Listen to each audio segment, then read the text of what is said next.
हिंदी विभाग की ओर से आप सभी छात्र छात्राओं का हार्दिक स्वागत करती हूँ।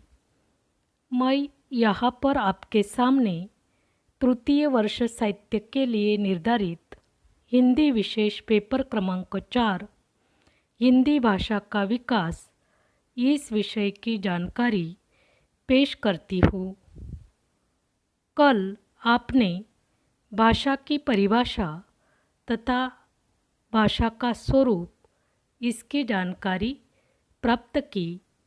आज आपके सामने भाषा की विशेषता इसकी जानकारी प्रस्तुत करती हूँ।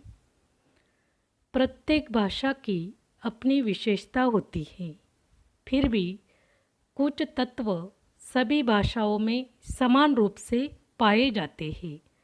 इन सामाजिक तत्वों को विशेषता कहते हैं। इसी आधार पर भाषा की कुल 13 विशेषताएं हैं। इसके अंतर्गत प्रथम विशेषता है भाषा सर्वोत्तम श्रेष्ठ ज्योति है। भाषा संसार की सर्वश्रेष्ठ ज्योति के रूप में कार्य करती है, क्योंकि इसी भाषा रूपी ज्योति के माध्यम से मानव के हृदय का अंधकार दूर हुआ है और इस संसार में ज्ञान रूपी प्रकाश फैला हुआ है।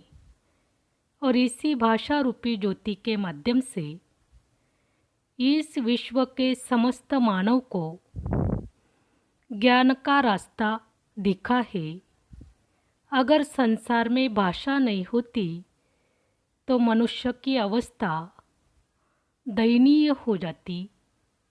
इसका मतलब जैसे किसी जानवर के पास भाषा नहीं है तो उसकी जैसी अवस्था है, उसी तरह इस संसार में मनुष्य की अवस्था हो जाती। भाषा के कारण मनुष्य की बुद्धिमत्ता को 4 चांद लगे हैं और इसी शब्द रूपी ज्योति के माध्यम से मनुष्य के जीवन का अंधेरा दूर हुआ है और इस संसार में मनुष्य की प्रगति हुई है। इसलिए भाषा की प्रथम विशेषता बताई गई है कि भाषा सर्वोत्तम श्रेष्ठ ज्योति है, क्योंकि ज्योति के माध्यम से जैसा प्रकाश फैलाया जाता है, उसी तरह भाषा रूपी ज्योति के माध्यम से मनुष्य के जीवन में प्रकाश फैला है। इसके बाद दूसरी विशेषता है सामाजिकता। आपको मालूम है मनुष्य समाजशील प्राणी है और भाषा पूर्ण रूप से सामाजिक है, क्योंकि मनुष्य भाषा के माध्यम से समाज के लोगों के साथ विचार विनिमय करता है।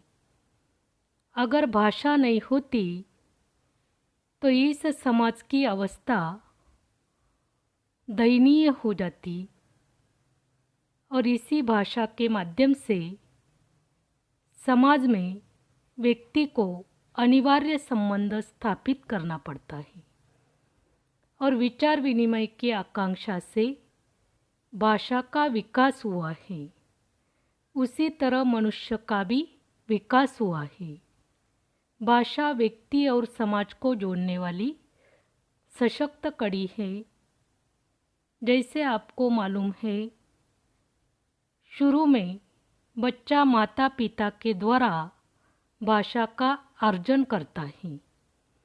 इसका मतलब माता पिता जैसी भाषा का प्रयोग करते हैं, वैसी भाषा का प्रयोग बच्चा करने लगता है। बचपन में जब माता दूध कहती है तो बच्चा भी धीरे धीरे दूध कहने का प्रयास करता है। भाषा के माध्यम से समाज को एक सूत्र में बांधा जाता है और विश्व बंधुत्व का भाव जागृत होता है।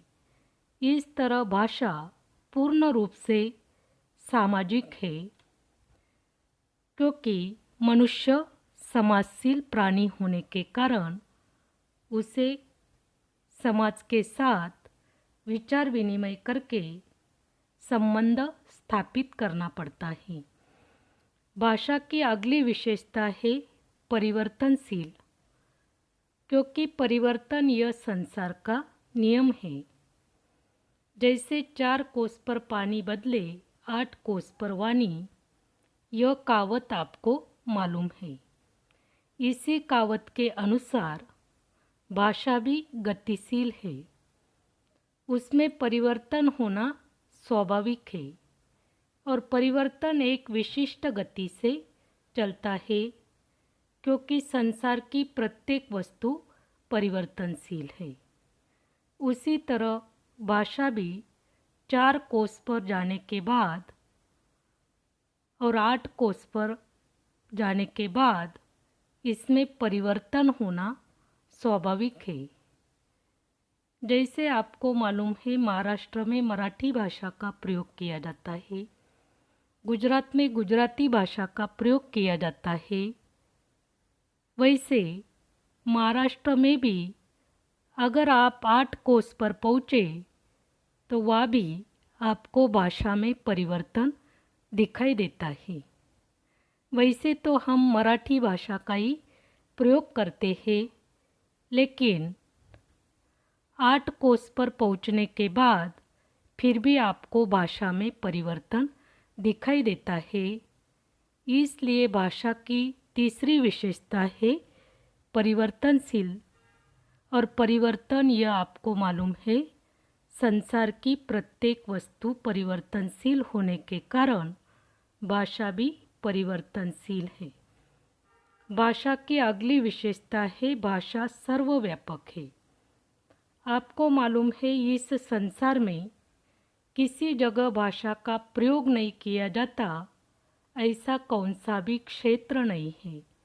भाषा सर्वव्यापकता का परिचय देती है और मानव का आंतरिक बाह्य चिंतन मनन का कार्यभार संभालती है।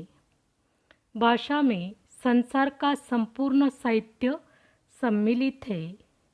संसार का हर प्रकार का ज्ञान भाषा से ही प्राप्त होता है। जैसे आपको मालूम है, किसी न किसी साहित्य की निर्मित यह भाषा के माध्यम से ही बनी है। अगर भाषा नहीं होती तो इस संसार में अलग अलग साहित्य की निर्मित नहीं होती और मनुष्य की प्रगति नहीं होती और इस संसार का हर प्रकार का ज्ञान आप लोगों तक नहीं पहुंचता। इसलिए कहा गया है कि भाषा सर्वव्यापक है और इसका परिचय हमें प्राप्त होता है।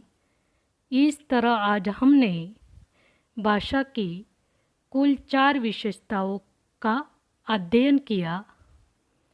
बाकी विशेषताओं का अध्ययन अगले व्याख्यान में करेंगे। धन्यवाद।